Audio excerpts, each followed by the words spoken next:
I'm the president of the Detroit chapter of a national organization that was founded by Dr. Carter G. Woodson. We'll get more into when he founded it and what that was all about in the presentation. I just want to kind of give you an idea of who I am, because you're like, who is you? You know, so I'm speaking to that. So there's a picture of a young Dr. Carter G. Woodson. So we got to talk about, of course, his birth. He was born in Buckingham County, Virginia, on December 19th, 1875. That's what we're celebrating. So ASALH is celebrating we do this every year. The Association for the Study of African American Life and History has 3 major programs every year. They have others, but those 3 always happen. Of course, one of them is Black History Month.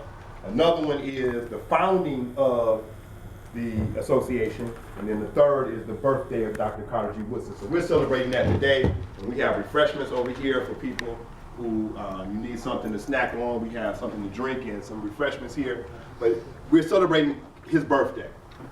His parents, James and Eliza Riddle Woodson, were enslaved.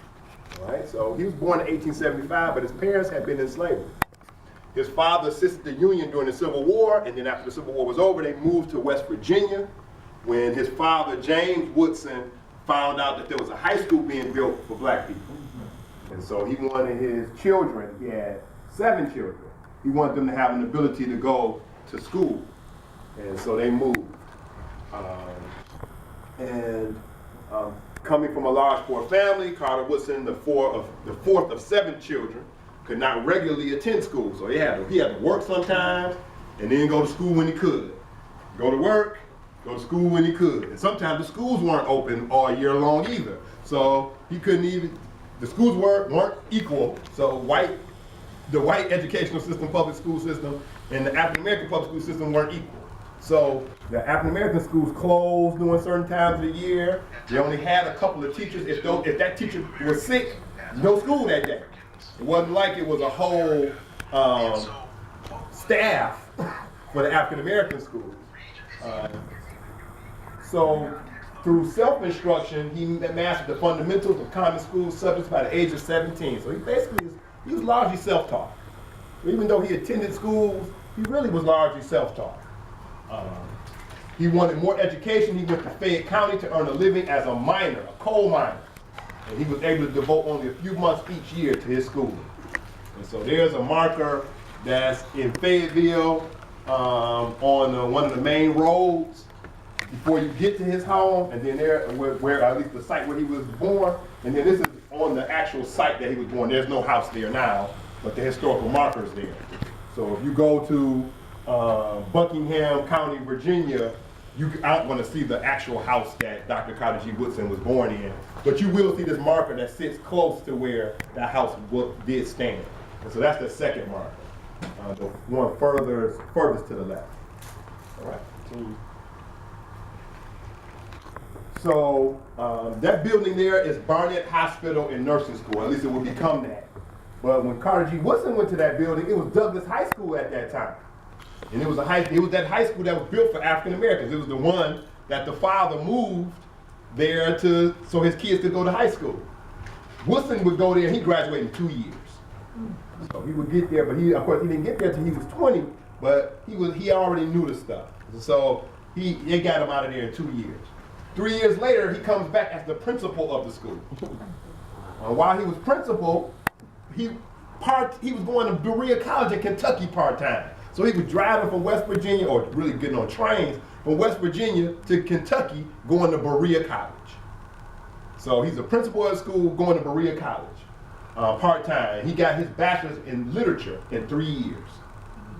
In 1912, that building would become Barnett Hospital, and in 1918, they would add a nursing school there. This is, of course, an African-American hospital and an African-American nursing school, because everything is segregated in Virginia.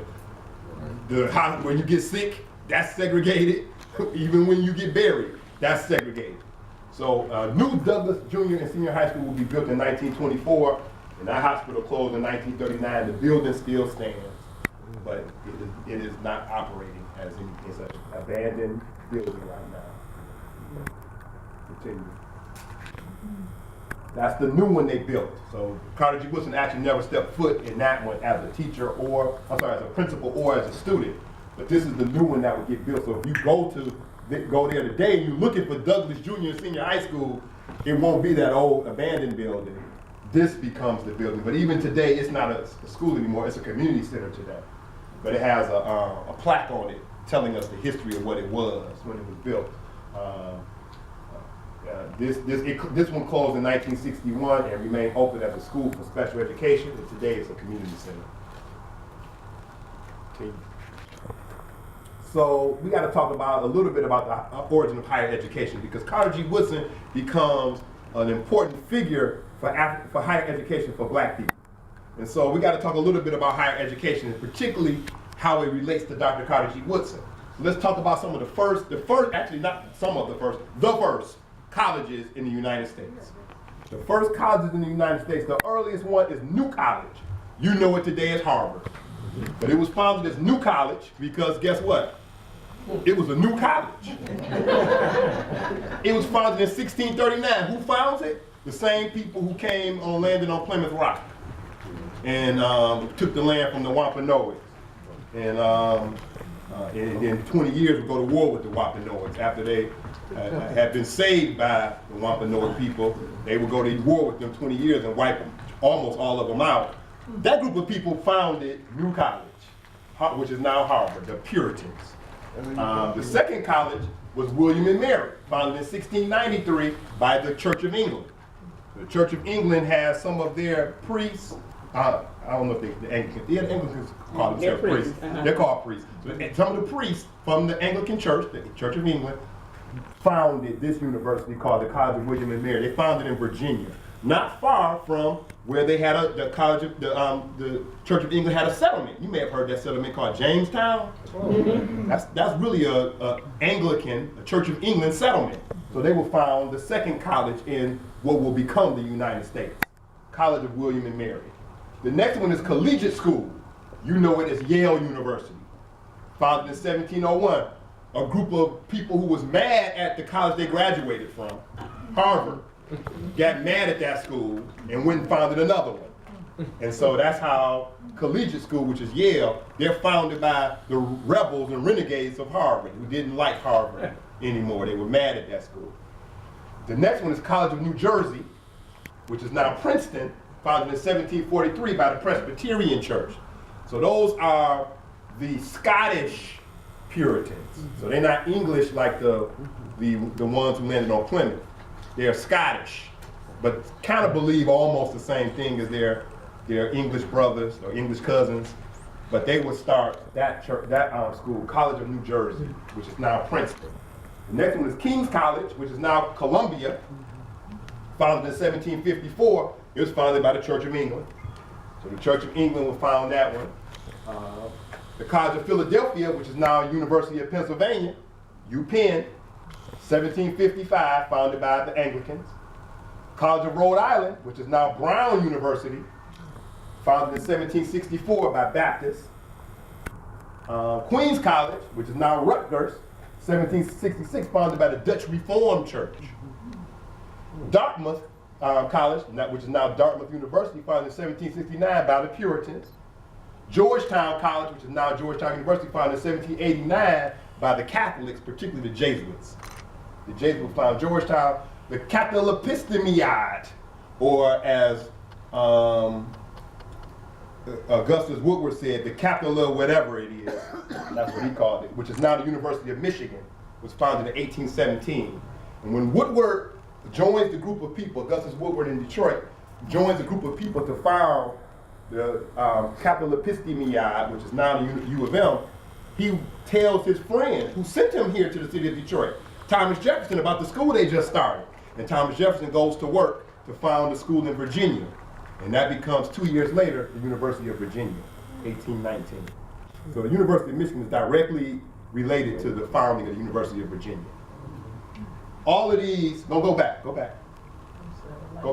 All of those colleges are deeply involved in slavery. Every one of them, particularly the earliest ones. They're all part of the slave economy. They would not exist without slavery. Can't have no Harvard without slavery. Can't have no Yale. Can't have no College of William and Mary. Can't have no Georgetown. Can't have no Princeton. Can't have none of that. On every level. Now some more than others, but all of them are related to slavery. Every single one of those colleges, including U of M. So Harvard, for instance, of course, most of your early Harvard presidents and stuff, they're all slave owners. And they bring, guess who's doing all the work on the Harvard campus for the staff and faculty? Okay, you don't have to think about it. You know who it is. College of William and Mary is founded in 1693 in Virginia. Do I need to say any more?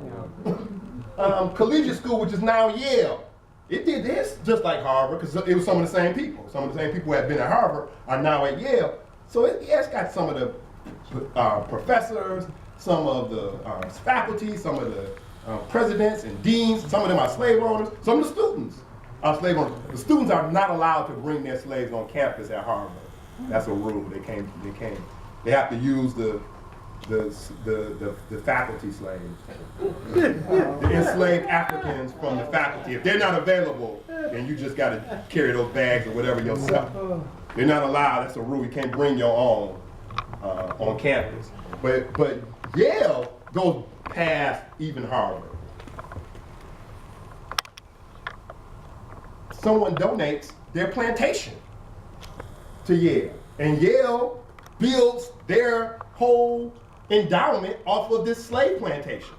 And it funds all their first curriculum, it funds their first grad school, all of the people who graduate and want to go on to continue education in law or medicine. It's funded by this slave plantation that was left to Yale University.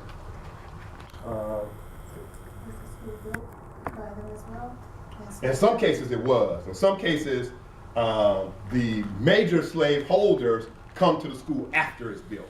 But in some of the cases of some of these schools, like College of William and Mary, people who was enslaved built College of William and Mary in Virginia. In other cases, like Yale, the people who were enslaved don't build it, but after it's already open, slaveholders become the students, the faculty, and they begin to do all the work, a lot of the work that's after that. Brown University, of course, the College of Rhode Island, the monies that helped really build that as a true university was from the Brown family. Very wealthy family. They traded all kinds of things. Now, some of them weren't involved in slavery, and some, of course, were slave traders in the Caribbean mainly. But all of them are involved in the shipping business. They build ships. That's what most of the money from the Brown family comes from. Shipbuilding. Guess who's buying the ships from the Brown family? Guess who their #1 customers are? Slave ship owners. That's who's buying. So their money, even the ones who don't get involved in slave trading directly, some of them do. Some of them get involved directly in slave trading themselves. Some of them don't. But even the ones that don't, the money that they made comes from that. That's how Brown University is able to become this prestigious university, because of the money. It's really not even right to talk about these universities as if they're connected to the Caribbean economy. They are a part of the Caribbean economy. So let me be clear, during the so-called 13 colony period, that's the period where most of those schools got founded, during the period when America's not a country yet. These are 13 English colonies, Virginia, Rhode Island. These are the English colonies. The money that's funding the foundation for those economies is really coming out of the Caribbean. It's coming out of Jamaica, Barbados, Virgin Islands, Saint Domingue, which of course is Haiti. It's coming out of that economy. That economy is sugar. All right, that's what that is. So before cotton is the main crop that's making a lot of money for colonists from England, France, Spain, Portugal, and even the Dutch, before cotton is what they're using to make money, it's sugar. And you know sugar grow on a long stick. Sugar cane, y'all seen it, some of y'all. And you cut it with a big old knife, it's called a machete. You cut it, and it's work. It's a lot of work. And of course, millions of enslaved Africans are taken from the African continent and brought to the Caribbean. That's why the Caribbean is like almost going to Africa. You know, if you can't make it to Africa and you want to get as close as you probably can, the Caribbean is a good start. You know, and so they're bringing all these Africans and they're working in these Caribbean islands and they're cutting this sugar cane. And you take the sticks and you put them in a press like they do for apples today for apple cider. Y'all probably seen one of those apple presses like the one in Franklin. You can get to actually see them press those apples and the juice comes out of those apples and you got apple cider. Well, they do the same thing with the sugar cane and juice comes out of it and that juice is sweet. And if you allow just the liquid part to evaporate, you got these brown rocky crystals. You know, and it's not brown sugar, it's raw sugar. And some people like raw sugar rather than the white sugar, because the raw sugar is rocky, it's harder to dissolve in your coffee or tea, but it's got a flavor of its own. It's not just sweet, it's got a flavor. That flavor is from the cane, from the stick. They haven't removed it. That's why it's called raw sugar.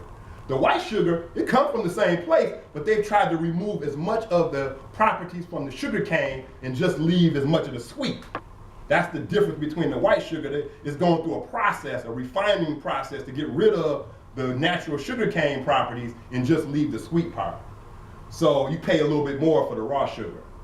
Sugar in the raw costs a little bit more than Domino.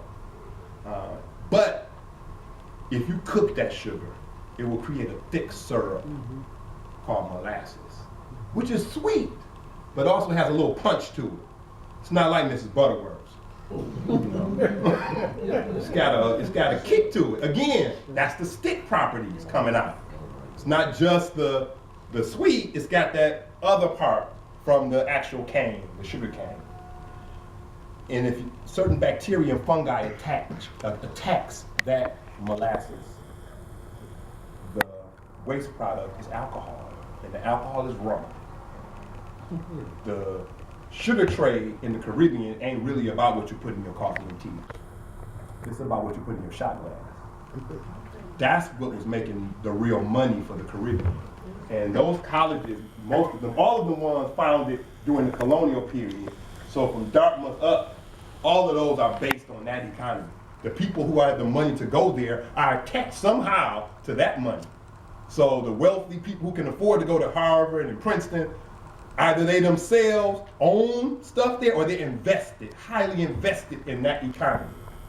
And those colleges themselves are reinvesting in that. That's how they're building their endowments to be able to continue for years and years. If don't nobody give Harvard a dime from now on, they can go on for another 100 years based on just the money they have in their endowment. They stop taking any money from anybody, they could go on for another 100 years just based on their endowment. They could still continue paying their professors, still continue furnishing the students with books and all of that.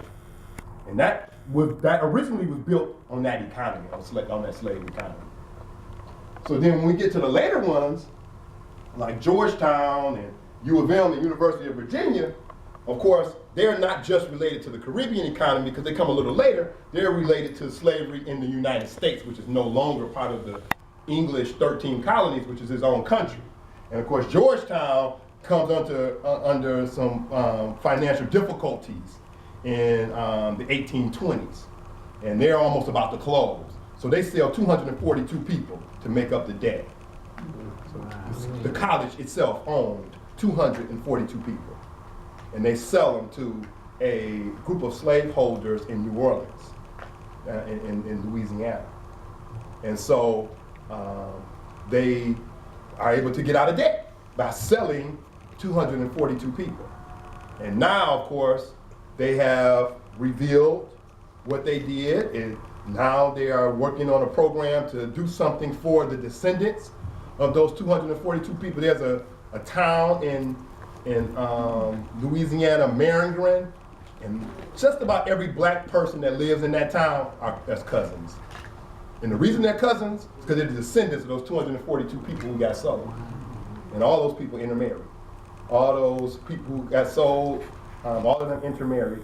And so the man who got sold, he was 19 years old, and a woman got sold, she was 17 years old. 2 or 3 years later, they became a couple and had children.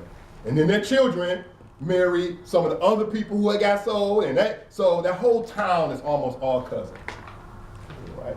And that's Georgetown. And right now, what they've done so far is they're allowing any of the descendants to have the same status as a legacy student. So if you know what a legacy person is, that's a person who they either graduated from the university or they're faculty, they were former faculty of the university. They get a leg up in getting into Georgetown, where they're giving the descendants of the enslaved Africans that same status. You're a legacy student. And then they're giving them a full ride in that's Georgetown University? Georgetown, yep. So you get. What was the black town you said? I think it's Maringren. Maringren, I think it's. Don't ask me how it's spelled, but Maringren. And they, of course, the reason it comes about is protest. So Brown has to revisit its past. Columbia has to revisit its past. Yale and Georgetown, every visit their past, because students on campus are protesting about what they found out. You know, you got people going to these prestigious universities, some of them can do research. And so they researched and said, hey, you was involved in slavery. And so they start protesting, and then the university does this introspective investigation, and now all of them are kind of, not all of them, but a number of them are coming up with things to do to deal with their relationship to slavery, all right? And so then we get, of course, the U of M. U of M, founded here in Detroit, 1817. There's still some seats available. Let me move my coat. Got 1, 2, 3, 4 number of seats still available. We get to U of M in 1817, right here in the city of Detroit. I want you to be clear about something. Detroit had slavery. So I know you probably know that Detroit was involved in the Underground Railroad. You know, you probably know that, and that's good, because Detroit is the central spot for Underground Railroad and abolitionist activity. But before that, Detroit had slavery. 1817, there are people who are enslaving people in the city of Detroit. It starts during the French period, so during the colonial period for Michigan. Michigan is not one of the 13 English colonies. The first Europeans to colonize Michigan are French. And just like the English are doing it in Virginia, the French are doing it in Michigan. When the French lose this land to the English in the 7 Years' War, also known as the French and Indian War, when they lose this land, the English take over, and guess what they're doing in Virginia? They do it right here in the same as in Detroit and Michigan too. So the English continue practicing slavery here too. Then, of course, this becomes United States territory after the American Revolution. So in 1789, or 1787, this is added to the United States as part of the Northwest Territory. And slavery is prohibited as a provision of the Northwest Territory. So Ohio, Illinois, Indiana, Michigan, Wisconsin, and Minnesota, slavery is prohibited in this part of America. However, because the French and British are the main Europeans living here, the so-called Americans, they don't live here yet. All the white folks living here are French and British. And so the United States has a treaty with them that allows the French and British to continue practicing slavery, while the new Americans cannot. So all the new American citizens who show up can't practice slavery legally. Some of them illegally do it anyway. But legally, they're not supposed to practice slavery. But most of the people here, most of the white people here, aren't French or British. I mean, aren't American. They're French or British. So Antoine Beaubien is French. He's practicing slavery. Jean Rivard is French. Alexander Shane, he's practicing slavery. These people are still, the McCombs, the largest slave owners in Michigan's history, are all slave owners. George McDougal is a major slaveholder in the city of Detroit. So they're all continuing to practice slavery. They were practicing during the French period, during the British period, and they're continuing to practice it now that it's the United States of America. Because they were here before this was the United States of America, and the treaty allows them to continue doing it. And so some of them are founders of U of M. Now, Woodward is one of the founders. He gave up slavery when he came to Detroit because of the Northwest Ordinance. He don't give it up like freeze the black people he owned. He sells them. You know, so that's, I mean, he don't free them. You know, he don't give them their freedom. He sells them, so he gets the money and then comes to Michigan. Others don't. Lewis Cass don't. He's one of the founders. Lewis Cass illegally practiced slavery in the city of Detroit. Stephen T. Mason, one of the founders, he doesn't. In fact, the Ann Arbor land they're sitting on, the original Ann Arbor Central Campus at U of M, that's Stephen T. Mason's old land. And the Masons were some of the largest slave owners in America's history. His uncle is one of the largest plantation owners in America's history. And of course, you know his uncle is a university named after him, named George Mason University. That's Stevens T. Mason, Mason, Michigan. That's his uncle. And when he comes to the city of Detroit, he illegally practices slavery right here in the city of Detroit. He's the 4th territorial governor of Michigan and the 1st state governor of Michigan. And it's his land that becomes Central Campus, it's Central Campus now at U of M. So, University of Michigan is steeped in slavery. And of course, University of Virginia, Thomas Jefferson founded it. So, I mean, need I say much more? Continue. So, the point I'm making with all of that is, higher education's origin in America is slavery. There would be no such thing as higher education in the United States without slavery. And that's going to play a large part in Carter G. Woodson's life and in how he views higher education. All right? It's going to have an effect on his viewpoint on higher education and on his life. Because, of course, as you can already see from what we already know, it was a struggle for him to get an education. He had to go to work on this part, he had to go to school part-time, he had to do all. Education has been a struggle for him, and so most of his education was self-educated. Yes, he went to these schools, but he only did that so that he could get the so-called degrees that allowed him to step in places where he wouldn't otherwise be able to step. But most of his real education, he did that on his own. That's why he goes to the school and he's done in 2 years, because he didn't need, the school ain't where he got the education from. So these are some of the first anti-slavery colleges. You got Oberlin Collegiate Institute, which is now Oberlin College, founded in 1833. So that's in Ohio. Is it Ohio? Yeah. Ohio. So yeah, that's one of the first anti-slavery colleges. The African Institute, they weren't playing. That's the name of the college where they founded it. The African Institute. That's Cheyney University now. Cheyney University, Pennsylvania, founded in 1837. Ashman Institute, which is now Lincoln University, founded in 1854. Berea College, and this is where he goes. This is where Dr. Carter G. Woodson goes. Berea College in 1855. Just so you know, Berea College is free. So students who get into Berea College go for free. Technically, you could argue it's not free because all students have to work. So you work, and that's what pays off your tuition. I visited Berea College and did the tour and did the, so they could tell me how they do all the different things they do. And it's really like an Ivy League type school. It's set up very much like an Ivy League type school, but it's free. And it was created for 2 groups of people, poor Appalachians and African Americans. The school was created by abolitionists to deal with those 2 populations. Poor Appalachians who would never be able to go to Harvard, and African Americans who definitely won't be able to go to Harvard. And then Wilberforce is the last of the anti-slavery colleges founded in the United States. And of course, it's founded in 1856 by the African Methodist Episcopal Church, the AME Church, founds Wilberforce. So this is from, when I went to Berea, I took a picture of this symposium at the chapel. Now you can barely read it, but I'm going to try to do my best to first try to see if I can. Symposium. This happens every year.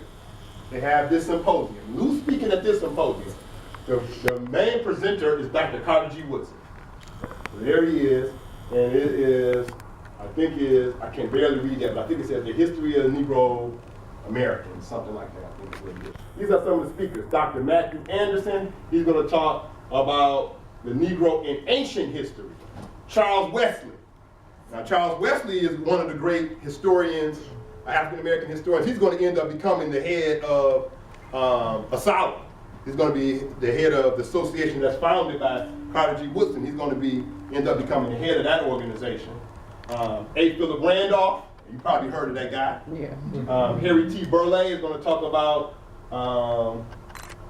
The progress of the Negro in music. okay, good. Oh, you can read it for me. Thank you. Charles Johnson, another great scholar. What is he saying?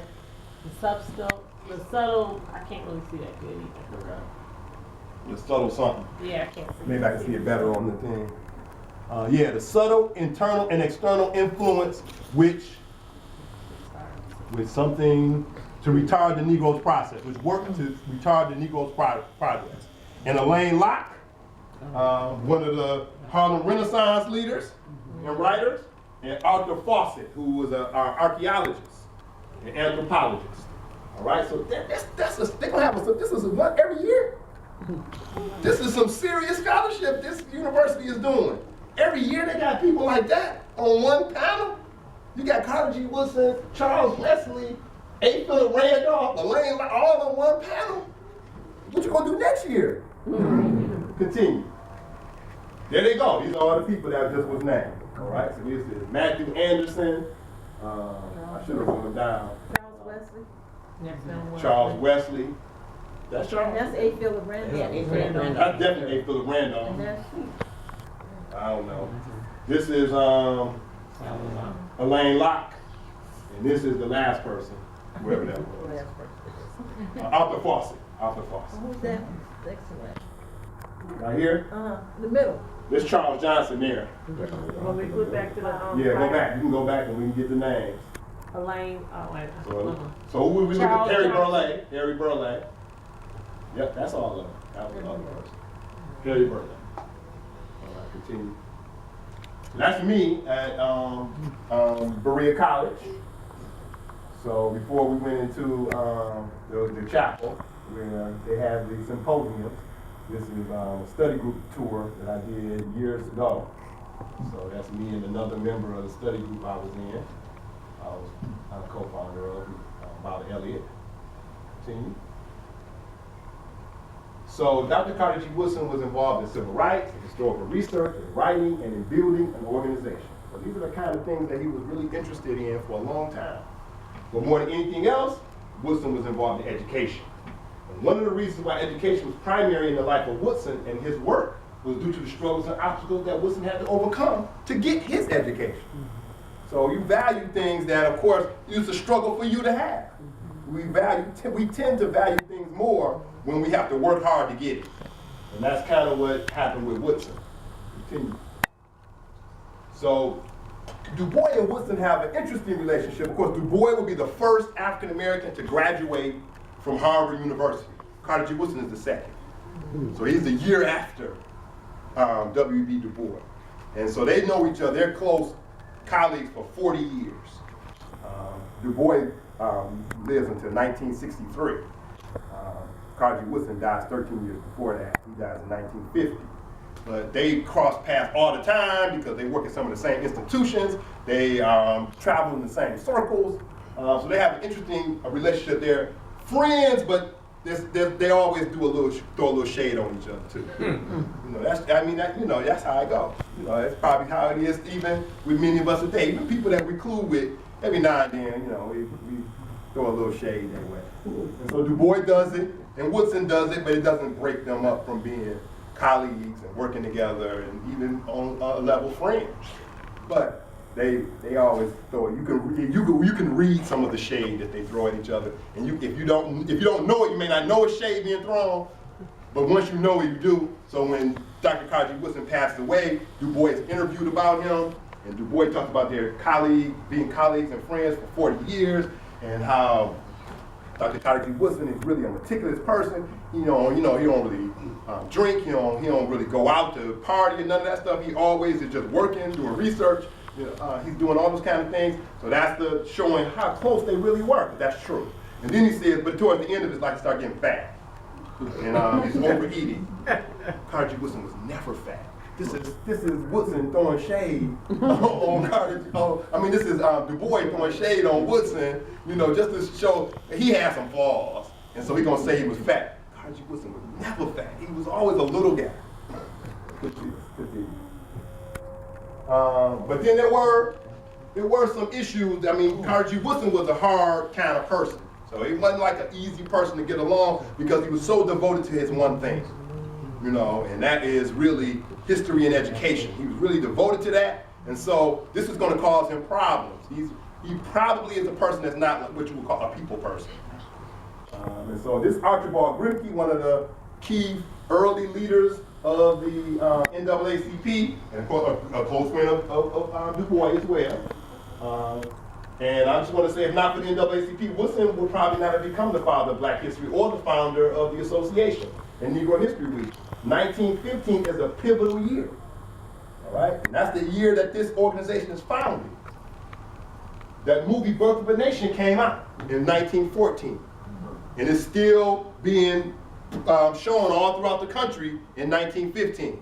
The NAACP has come out against this film, saying it's a racist film. Other African-American leaders and intellectuals and scholars have criticized this film.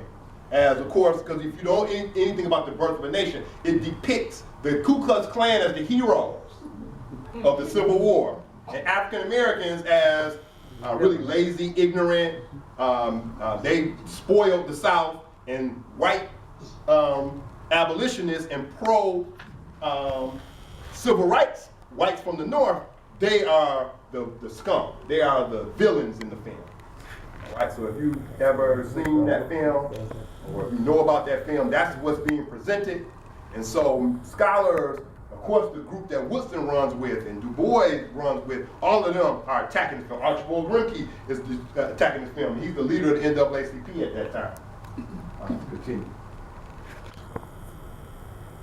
Oh, go back, I'm sorry. Just got right. All right. So while we waiting on it to go back, so Archibald Grimke is the leader of the NAACP. They've started a campaign to get that film out of the movie theater. The President of the United States, Woodrow Wilson, has endorsed the film and said that it's truth coming across the screen like lightning. And he's now re-segregated all of the federal departments. Either black folks can't be hired in the federal government at all, or if they do, there's just these little sections that Negroes can be in. So Woodrow Wilson is straight up pure segregationist. And this film is inspiration to him. And so the NAACP ain't making no headway with trying to get this film out of the theaters. And Carter G. Woodson, who's a member of the NAACP at that time, brought in by his friend, Du Bois. He's a member. He says, this is what we need to do. He makes two propositions. The first proposition is we need to create an office, and have this office start off with one office, but we need to eventually get them in cities throughout the country where people can come and register their complaints, their racial complaints. And the NAACP will send people out to investigate and do something about these complaints. So that's this first proposition Woodson comes up. The second one he comes up with is we need to have people who will go out into the community and recruit people to become members of the NAACP so we can actually handle all these different things we say we want to try to handle. We actually need to go out and send people who will go throughout all of the cities throughout the country where black people live and get people to join the organization. And then Du Bois added one more. He said, sounds good, Woodson. I'm gonna add one more. And the third one that Du Bois would add is we will not participate and we won't go to any businesses that discriminate against African Americans, basically a boycott. So those are the three propositions. In 1915, the first two Woodson proposes to Archibald Grimke, and then Du Bois throws in that last one about boycott. Archibald Grimke says no to all three. He says what's going to happen is if we do that, the businesses are going to sue us. They're going to say that we're libeling, slander, we're saying these things about them and it's not true. They're going to sue us and then they're going to attack. Woodson also agreed he will pay for that first office. He'll pay the rent for the first office that they started. He's willing to do that. Archibald Grimke said no to all of this, and Woodson quits the NAACP. He never involved with the NAACP really after that. And that's when he goes directly into his historical research. And of course, later that year, he's going to found the Association for the Study of Negro Life and History. Now, he would have been an NAACP really like a field agent. That's really what he was proposing. He's going to be a field agent for the NAACP. If that had happened, highly unlikely he would have been the founder of the Association to Study of Negro Life and History. But because that got shot down, he moves on to what he ends up becoming. Continue. So here's another his opponents, Kelly Miller. Now, again, these are people running the same circles. These are all friends. W.B. Du Bois is their friend. Jesse Moreland, who is one of Woodson's #1 partners, is like almost Kelly Miller's best friend. So they all run in the same circles. But Woodson is not an easy person that gets along. You say the wrong thing to Woodson and it's on. So Kelly Miller is one of the top intellectuals in the early 1900s. He was friends with W.B. Du Bois and Jesse Moreland, both of whom were friends of Woodson. However, him and Woodson did not get along. Miller refused to fully side with Du Bois and other scholars who objected to Booker T. Washington's accommodations philosophy and insisted on vocational education for African Americans. Kelly Miller said, Booker T ain't all right, but he ain't all wrong. But Du Bois, of course, at this point is, no, Booker T is all wrong. Now, he didn't start out that way, but Du Bois has moved to the point where he is totally against everything Booker T stands for. Kelly Miller doesn't want to take that position. That doesn't cause him problems with Du Bois, but it's going to cause him problems with Woodson. Miller believed that there needed to be an educational system that held elements of liberal classical education, which is Du Bois' philosophy, and vocational education, which is Booker T. He considered the Du Bois faction as radicals. Despite that, Du Bois and him were still friends. He also, Kelly Miller was a strong proponent of capitalism, like Marcus Garvey was. But unlike Garvey, Miller believed that African Americans needed to organize institutions with other African Americans and work with whites, especially if they donors. So he really believed in trying to get as much white donations as possible to organizations. And if that means they can be members of, then let it be. We need their money. And so he called Dr. Carter G. Woodson. He said, you one of the radicals. And once he said that, it was on. So this is what Carter G. Woodson wrote in response once Kelly Miller called him a radical in public.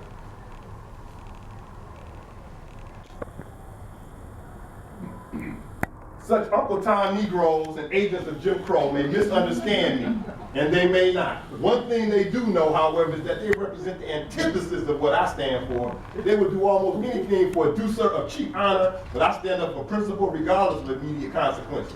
They compromise and thus yield the only standing ground available for the battle of the Negro for freedom.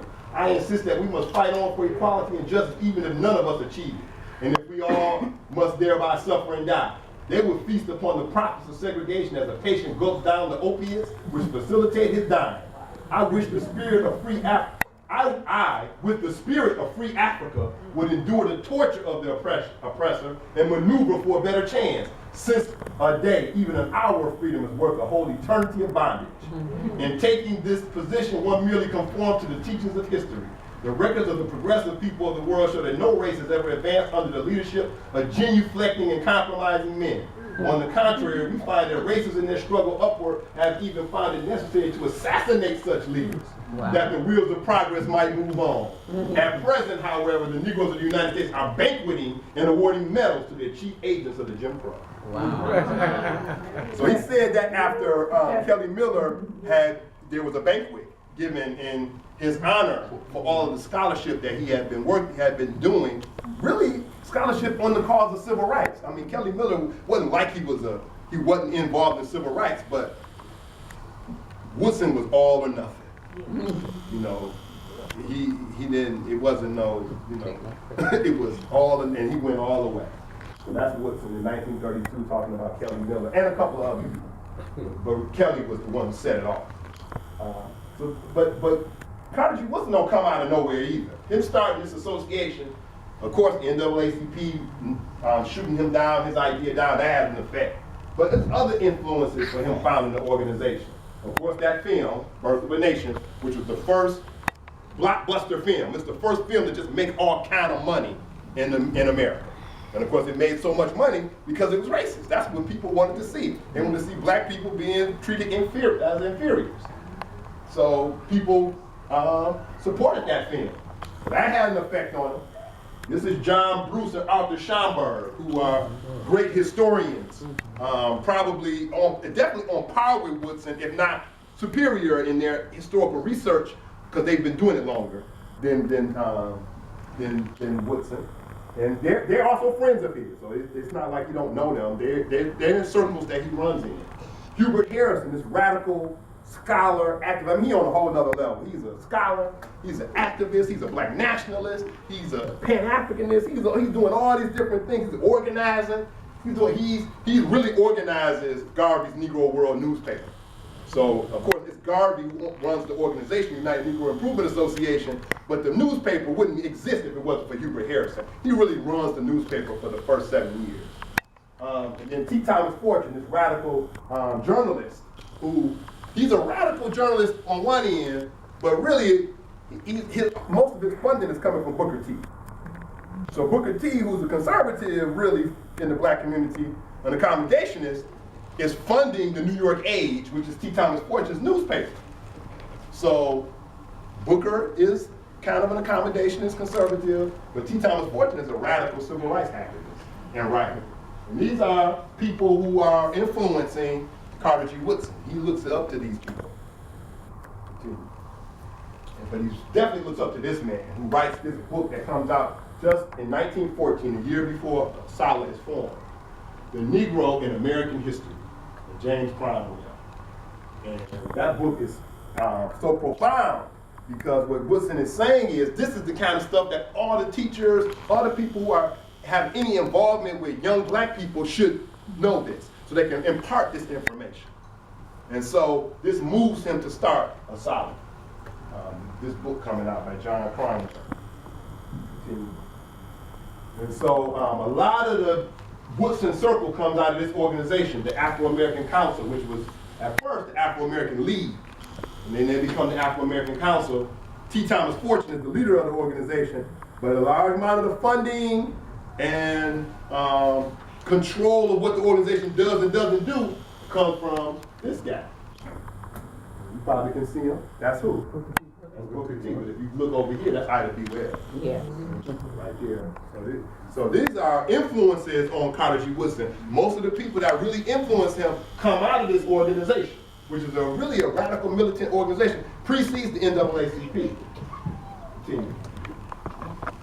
And of course, he has a friend, Jesse Moreland, who will donate his 3,000 books and papers and diaries and research he's accumulated to Howard University, and it becomes the Moreland Spingarn Center. But at first it was, it had a different name, but that's what it is today, the Moreland Spingarn Center. All this is affecting, that's 1 year before ASALH is formed. So all of this is affecting Carter G. Woodson and what he needs to do. Continue. So in 1915, he lived in D.C. by this point, and he's visiting Chicago a lot. He had been visiting since he had been a student at the University of Chicago. He got 2 degrees from there by 1908. And so he knew people by then, and so he's back and forth to Chicago. When he went to Chicago, he's staying at the Wabash Street YMCA. That's it. And it's going to be in that place. And you can see who's at the Wabash YMCA back in the 19-teens and 1920s. Black folks, black men. And he's going to found ASALH there on September 9th, 1915. That's where it gets founded, in Chicago, in September of 1915. And so this is where he's living at that time in D.C. So this is his row house right here in the middle. And then, so now it's a National Historic Site. It is shut down. The National Park Service has been working with a number of other organizations to try to open it up as a museum. The things that are available for you to see are not at this museum yet. That's the plan, that one day they will be. But the things about Carter G. Woodson's life that are available for you to see are in the same neighborhood at Mary McLeod Bethune's house, because that one's open. And so they display some of Carter G. Woodson's stuff there. Some of his stuff is there. But that was owned by ASALH for a while. It is now owned by the National Park Service.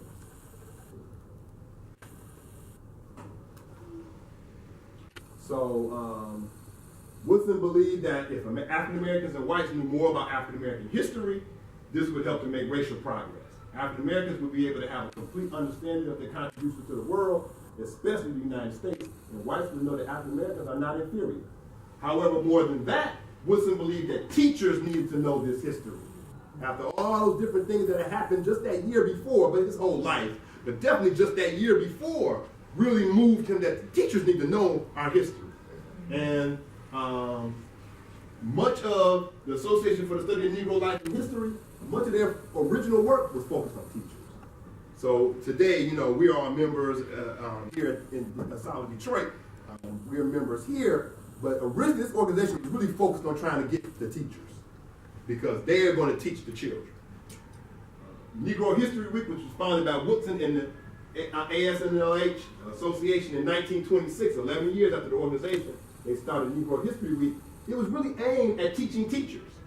It wasn't really aimed at trying to have McDonald's have a Black History Month event or Target. It really wasn't, I mean, that wasn't what he was trying to do. He was really aiming this at teachers. So teachers would use this time to first learn, because they can't stop teaching and go back to school all over again. And even if they went back to school, guess what? Ain't no classes was teaching this at the schools at that time. So they would use that time to learn this stuff.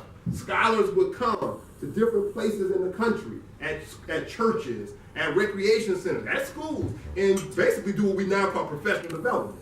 And teach those teachers this history so that now they learn something new this year, they can transmit that to their students. Next year they'll learn a little bit more. Before all is said and done, they'll have a whole curriculum on African American history that they can impart to the students. That was what the main plan of Negro History Week was.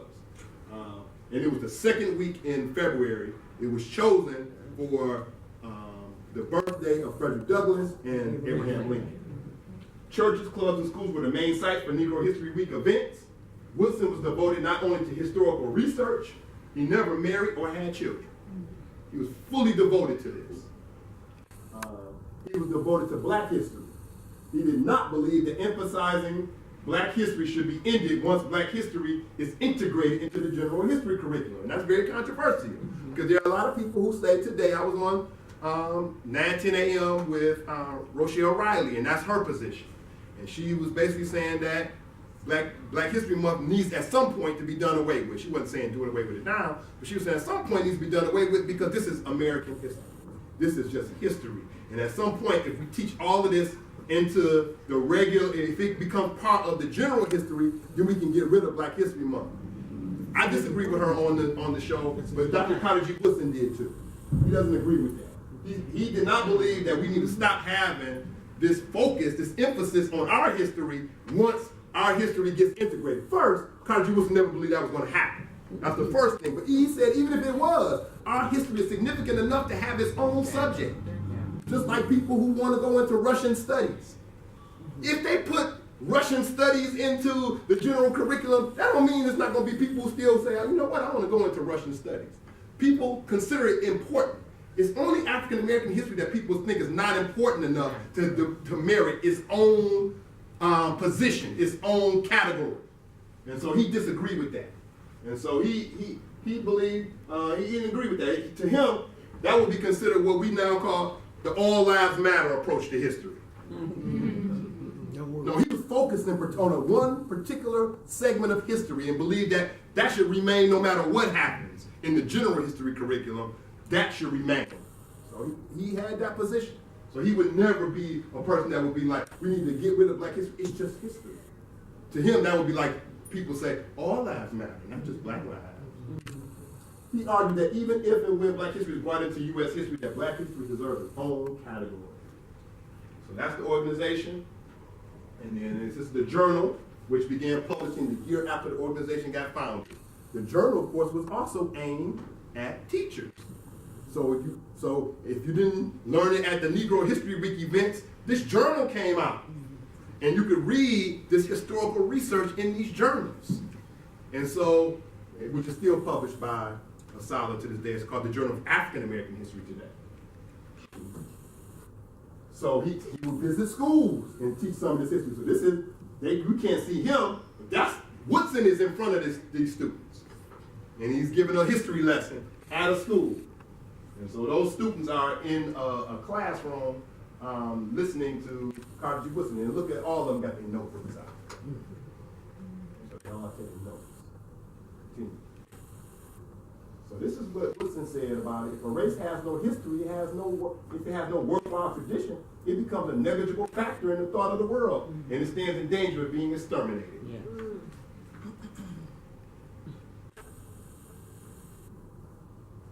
Here's Woodson visiting a college where he had given a lecture on history as well. I think this is Morgan State University. That's him. These are books by Carter G. Woodson. And you can look them up. I mean, everybody's probably internet savvy today. But these are some of the books. So listen, I didn't put them here so you can see the names of the books. That's easy for anybody to look up on the internet. But look at the publishing. This book comes out in 1918. The next year he puts this book out, The Education of the Negro Prior to 1861. 2 years later he puts out this book, History of the Negro Church. A year later he puts out this book, Negro in Our History. 2 years after that, he puts this book out, Free Negro Owners of Slaves in the United States in 1830. 1 year after that, Free Negro Heads of Families in the United States in 1830. Same year, Negro Orators and Their Orations, 1925. 2 years after that, The Mind of the Negro. I mean, he is no joke. He is churning out history. He's not churning out romance novels. This ain't Hollywood romance. This ain't, yeah. Shades of Grey. Altogether, Woodson wrote 20 books and hundreds of articles. I consider these two the most important. Of course, Miseducation of the Negro, which is his most famous book, indicting the educational system as it applies to African Americans from both standpoints, from both white supremacists who created this educational system, and African Americans who bought into it. So he's criticizing both in that book. And then the other one is the African Background Outline, because sometimes people miss for ASALH, but for Woodson and for his writings, is that Woodson argued that black people are Africans, that our culture still has this foundation of Africa. And people don't know that about Woodson because they haven't read Woodson. But Woodson writes it in this book, The African Background Outline. Du Bois had written about it also. But later, who gets the biggest credit for it is Melville Herskovits, who will write The Myth of the Negro Past. And he's a white scholar who will be considered the founder of African studies. He's called just like Carter G. Woodson called the father of black history, Melville Herskovits is called the father of African studies. That's when colleges start adding African studies departments because of Melville Herskovits. Because Melville Herskovits would argue against E. Franklin Frazier. E. Franklin Frazier was an African-American scholar based in Philadelphia, and he would be at Howard. He was arguing that slavery wiped our culture away. We lost our culture because of slavery. The slave owners forced us not to be African anymore. And so what we created, the African-American culture, is what we created right here in America. Melville Herskovits, the white scholar, would argue, no, you can look at certain things about Africans in America, black people in America, in the Caribbean and other places, that they've retained a lot of their African culture. They're not just a blank slate that got created in America. They are descendants still retaining a large percentage of their African culture. But Melville Herskovits is decades after Woodson and Du Bois, who had already argued that point. And so that's a book that people have not read, but ought to go back to reading. It's been republished by ASALH in the Woodson series, where they've republished all of his books. So you can find some of them on Amazon. Of course, Dr. Carter G. Woodson would, of course, run into this man, who you probably know as Marcus Mosiah Garvey, the founder of and the leader of the largest African movement of black people that we know of in world history. between 5 and 10 million people were part of what people call the Garvey movement, but it's the United Negro Improvement Association. When Malcolm X becomes a significant black leader in the late 50s, early 60s, what separates him from many of the other ministers in the Nation of Islam, because there are other ministers who can speak as good as Malcolm. I want to be clear. Malcolm didn't have the monopoly on being a great speaker in the Nation of Islam. A lot of ministers in the Nation of Islam could speak on the same level as him. Of course, we know today, Minister Louis X at that time is now Minister Louis Farrakhan. He was a minister shortly after Malcolm. He becomes a minister not that long after Malcolm, and he wasn't, a whack minister or speaker at that point. He learned from his teacher, Malcolm. So there were other ministers who could speak that, but what separated Malcolm is Malcolm had a body of knowledge that was different than the other members of the Nation of Islam, other ministers of the Nation of Islam. Other ministers of the Nation of Islam, most of what they were teaching was based on their teacher, Elijah Muhammad. Malcolm's teacher was Elijah Muhammad, but he also was surrounding himself with all these other historians and scholars on different issues, like John Henry Clark, who was one of his advisors on history. Adam Clayton Powell, one of his advisors on politics.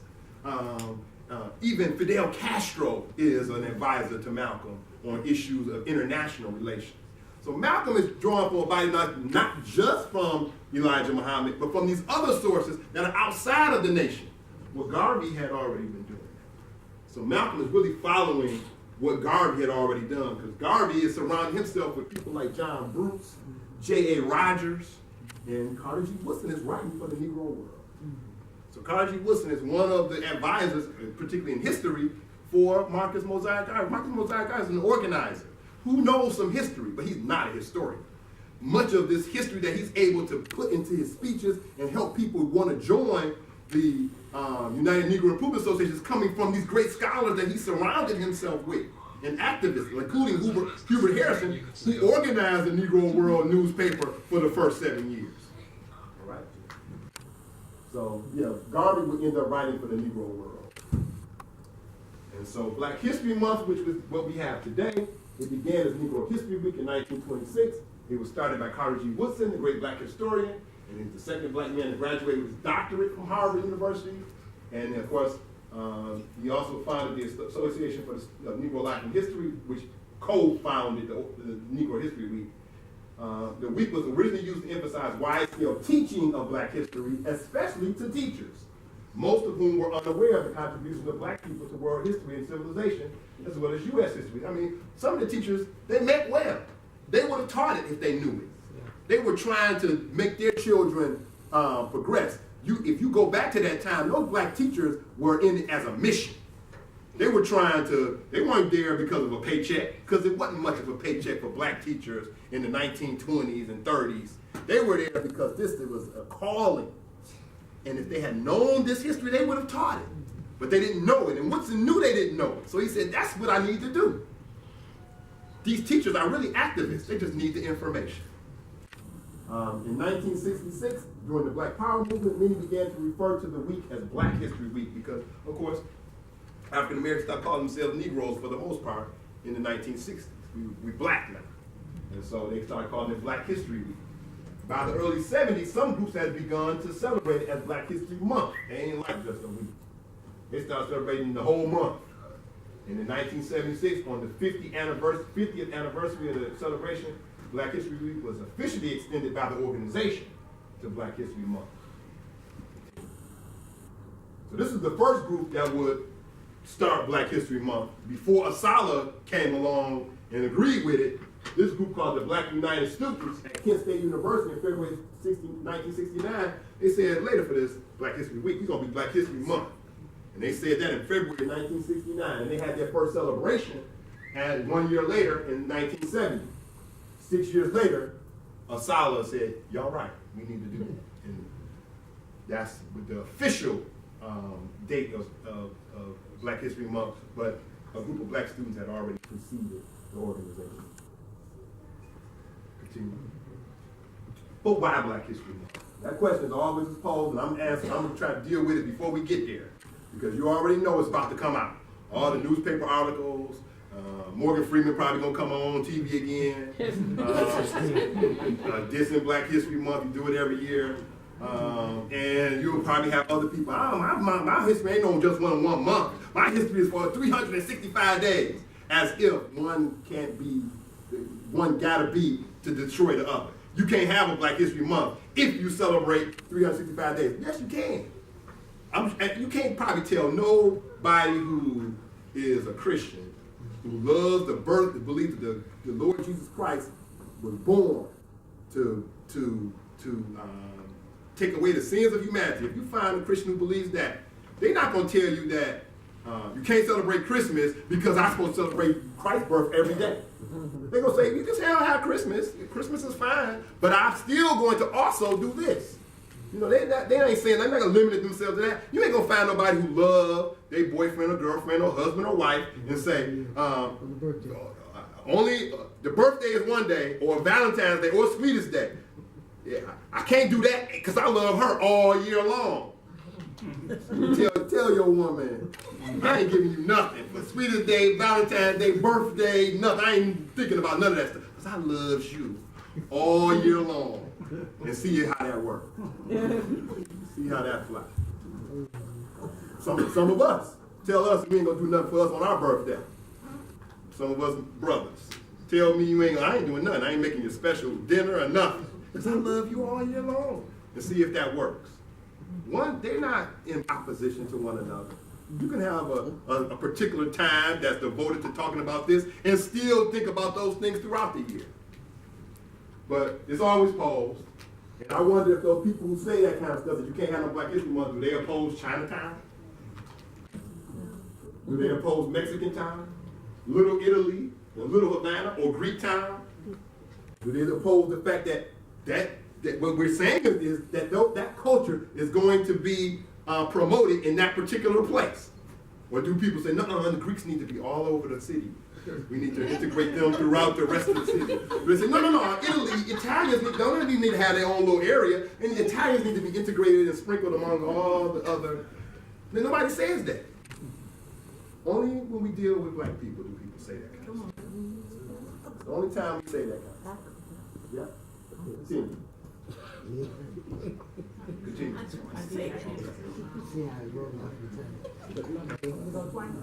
I don't know. I think it's one. So the other one people always say, anybody else got no month? Ain't no White History Month. Wrong. After Black History Month became widely known and celebrated, numerous ethnic and marginalized groups within America began to establish their own History and Heritage Month. March is Women's History Month. And it's also Irish American Heritage Month and Greek American Heritage Month. You might not know it, but the Greek Americans know it. Yeah, right. April is Arab American Heritage Month and Scottish American Heritage Month. May is Asian American, South Asian, and Pacific Islander Heritage Month, and Jewish American Heritage Month. You'll be wondering, man, why are all these different programs coming on PBS in May? You don't know, because PBS don't say it outright, but that's Jewish American Heritage Month. It's also Haitian Heritage Month. In June is Caribbean American Heritage Month and Gay and Lesbian Pride Month. Don't nobody tell the gay and lesbian pride people, you got to sprinkle yourself throughout the whole. We got to think about ourselves 365 days. They don't say that. They don't even have, it's no debate within their community about getting rid of that month. It's only one group of people have a debate every year in their community about we need to get rid of one of our celebrations. Nobody else even is having this inner debate within their own community that we need to get rid of this. Nobody is even talking like that. It's just really proof that a job has been done on us. Yes. So July is French American Heritage Month. September is Filipino American Heritage Month. September 15th to October 15th is Hispanic Heritage Month, now also known as Latino History Month. That's why all of those different documentaries come on PBS in September and October about Mexico and about Cuba and about Puerto Rico. Why they come on? Because that's that time period. It's also German American History Month. And guess what happens in the middle of that month? In the middle of that time period? Oktoberfest, which is German culture. Nobody says, get rid of that Oktoberfest stuff. Germans, you get to sprinkle yourself throughout the whole year. Nobody says that. October itself is Italian American Heritage Month, Polish American Heritage Month, and National Disability Awareness Month. I mean, I could go through some of the other ones. You know, don't nobody tell the people with the pink thing wrapped around. They don't tell them, well, you can't do that in 1 month. You gotta think about heart safety or heart, that's cancer. Breast cancer. You gotta think about breast cancer all year. They don't say that to them. The breast cancer month people they have no debate about, we maybe get rid of this month. The breast cancer people ain't have no debate. Again, it's only one group of people who have this debate every single year. We don't just have it as an internal debate, although we do. The outsiders also tell us that we need to get rid of the month. People who are not African American will tell black people they need to get rid of that month. They don't tell none of them other people to get rid of the month. Native American Indian Heritage Month and Alaska Native Heritage Month is in November.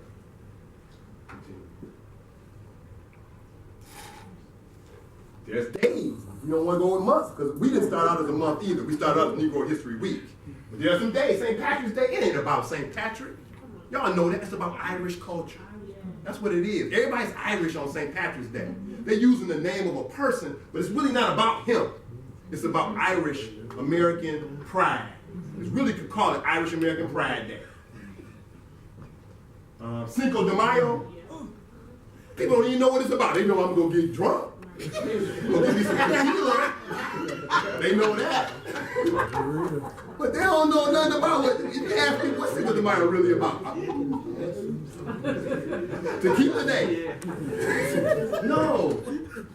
It's really about a war between Mexico and France, but that ain't really what it's about. It's Mexican pride, because Mexico was able to defeat this country that's way more powerful than them, and so the Mexicans show pride in themselves by celebrating the 5th of May, Cinco de Mayo. It's Mexican Pride Day, really. And Oktoberfest is German Pride Day. That's what it is. Black or African American does not constitute merely a race like white does. African American and black really also is about a culture. So it's the equivalent of Irish American, French American. When we say we're black or African American, we're not just talking about the color of our skin. We're really talking about this rich culture that we have, this rich heritage, this rich history. We're not just black white people. All right? We are a culture that has a specific heritage, traditions, and we're celebrating all of that when we have these celebrations. We were on the continent of Africa. We were Yoruba, Ashanti, Zulu, Mandinka, and many other ones. I ain't going to sit up here and name. But during the period of enslavement, much of our heritage, that ethnic group, was taken from us.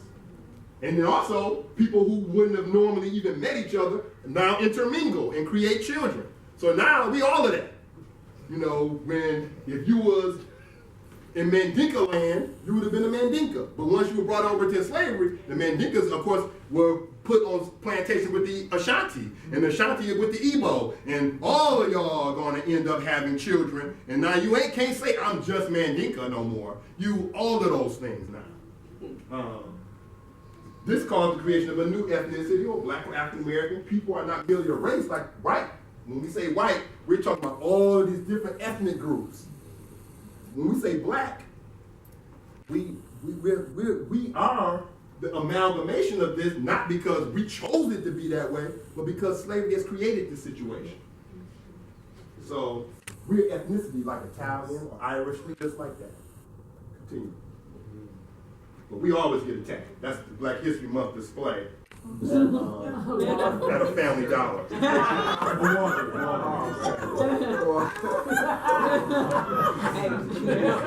Supporting Black History Month. Walgreens, proud to support.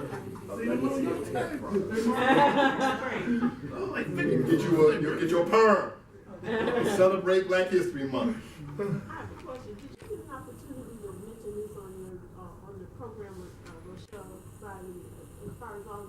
Yes, I did. What was her response? I'm just curious. But you only there for 15 minutes. Oh, okay. So I was on there for 30 minutes, but if you know anything about radio, 30 minutes is 15, really. And so I say my thing and then a caller. Oh my God. So, she didn't respond to the things I was saying. And I didn't directly respond to her, I just said something, I just threw it out there. But go ahead. I think this is. That's Walgreens. That's Walgreens too? Yep, Walgreens. Cotton. Catchy. So that's the person who worked there. That's their manager. Sneaking in. See, sneak dissing us. So he put the Black History Month car above the cotton ball. Y'all history. Y'all celebrate y'all history. These cotton balls. Continue. Kool-Aid. That's big lots. That's big lots. Get y'all Kool-Aid. Kool-Aid on sale. Instead of $2.49, it's $2. That's big lots. Continue. You control the man's thinking, you do not have to worry about his action. He will find his proper place and stay in. You do not need to send him to the back door. He will go without being told. In fact, if there is no back door, you will protest until one's made for his use. His education demands it. Thank you for listening to this presentation about Dr. Carter G. Woodson.